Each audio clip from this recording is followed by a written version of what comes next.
guys, and Funape here, and I cannot believe that I have hit 71 subscribers. It's just absolutely amazing. Thank you all so much for subscribing to my channel. You're the reason I keep making videos, and I really enjoy making them. Be sure to spread the word about my channel so I can eventually hit 100 and do my 100 subscriber video. But with all out of the way, time to get back into the video. If you're new around my channel, you'll know that for the longest time I've only been obsessed with one anime in particular, which is Pokemon. However, my friend Dr. Amnesia, he does YouTube videos, so you should check him out if you're new. He got me into different animes. So I'm going to make a top 5 favourite animes. How I run them down is basically the storyline, how the characters have affected on me, and, well, if I like it or not. So without further ado, let's get into the video. Number 5, we have Death Note.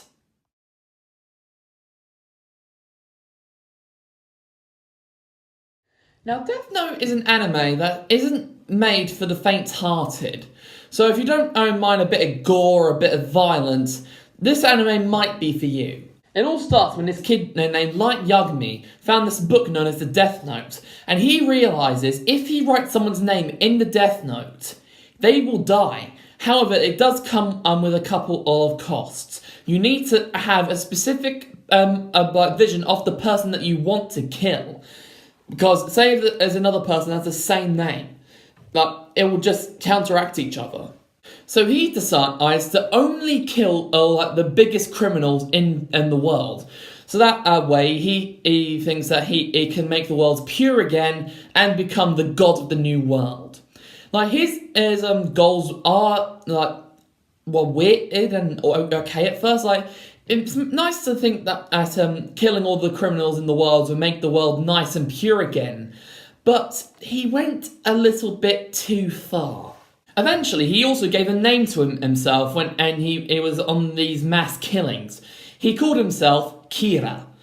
I'm not sure what Kira means in Japanese, but I'm pretty sure it's not great. It's actually a really good anime, if you don't mind a bit of horror and a bit of thriller, if you know what I mean. It's a great anime. The main reason I put it at number 5 is because I only just finished watching Death Note, and I've seen other animes that I really enjoy. So that's why it's at number 5. At number 4, we have Full Metal Alchemist Brotherhood. Here's a fun fact for you. I actually found out that Full Metal Alchemist Brotherhood is actually the most viewed anime in the world, according to my mate David, also known as Dr. Amnesia. He found it online, apparently, and I can see why. It is so awesome. It all takes place when Edward Elric and Alphonse Eric go on a journey in order to get their bodies back. Because, basically, they try to resurrect their mother using alchemy. But, unfortunately, it is impossible to bring anybody back from the dead using alchemy. The cost of bringing back their mother, or supposedly their mother, was basically Alphonse's entire body and Edward's leg. And then he wanted to get his brother back no matter what, so he attached his soul to a suit of armour, and it cost him his arm. And from that point on, they try to use their alchemy and try to figure out a way to get their original bodies back. Full Metal Alchemist Brotherhood is definitely one of the best animes that I've seen. It's got great quality animation for its time. It's got great action-packed adventures. It's got amazing fight scenes, great special effects, and it is just absolutely amazing when it comes to the storyline. It's got to be one of the best storylines that I've seen, and that's why it's on this list. At number 3, we have Sword Art Online.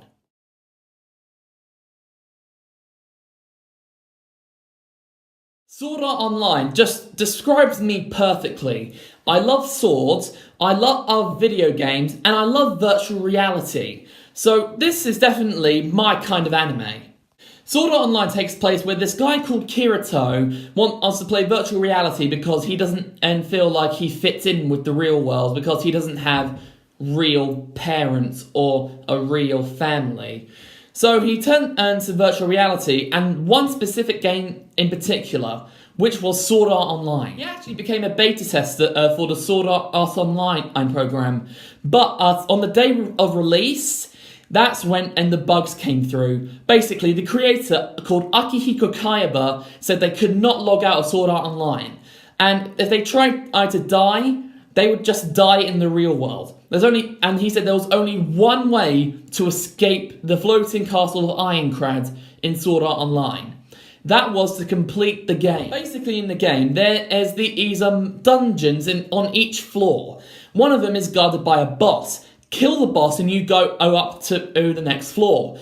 If you defeat all 100 floors on the floating city Ironcrad, you'll complete the game and everybody will be logged out, no strings attached.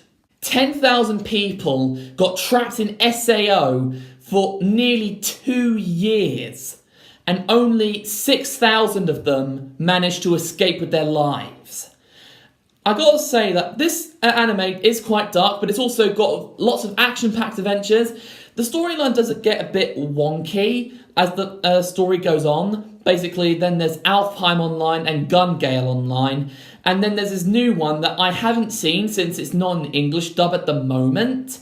But when it comes to English dub on Netflix, I will definitely give it a watch. At number 2, we have Pokemon.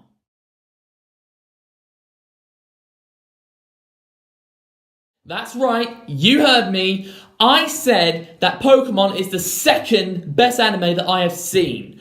I have finally found one anime in particular that just narrowly defeats Pokemon.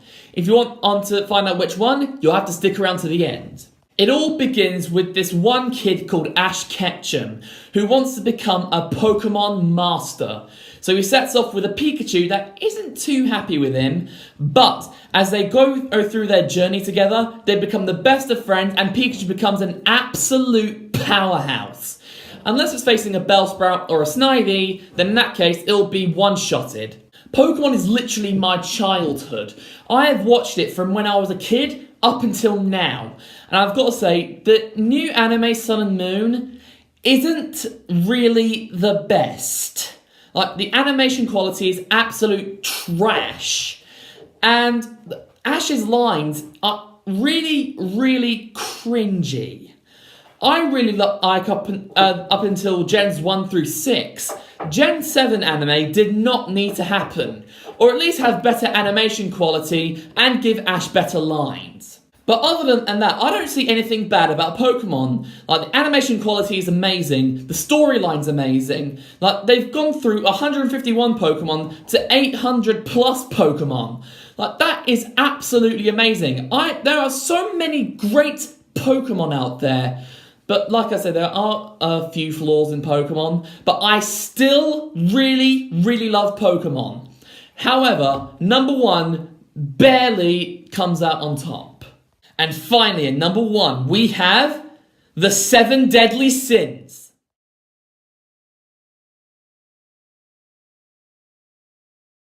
Oh my god.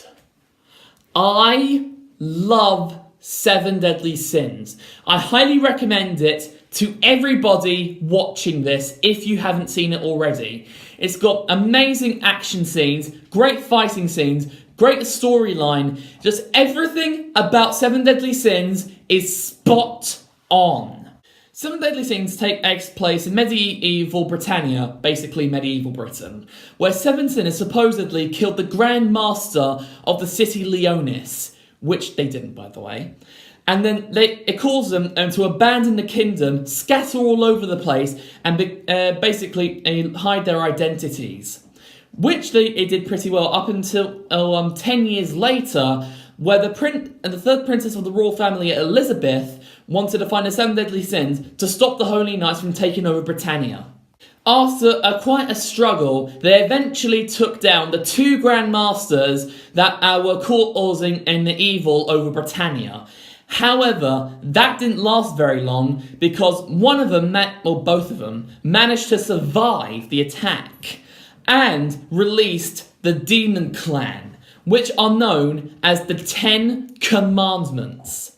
The demon race can be spread into many different groups, but the strongest group in the demon race are known as the 10 Commandments, which were sealed away in the coffin of eternal darkness.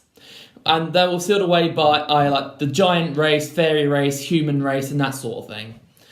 And eventually they managed to break free and tried to take over Britannia. Up to this point, 5 of the 10 Commandments are dead. However, there are 5 others still out there that are trying to not only destroy Britannia and take it over, but I think they're also trying to resurrect the Demon King in order to make sure the takeover gets done quickly enough, and to kill Meliodas himself, because believe it or not, he is a traitor to the demon race.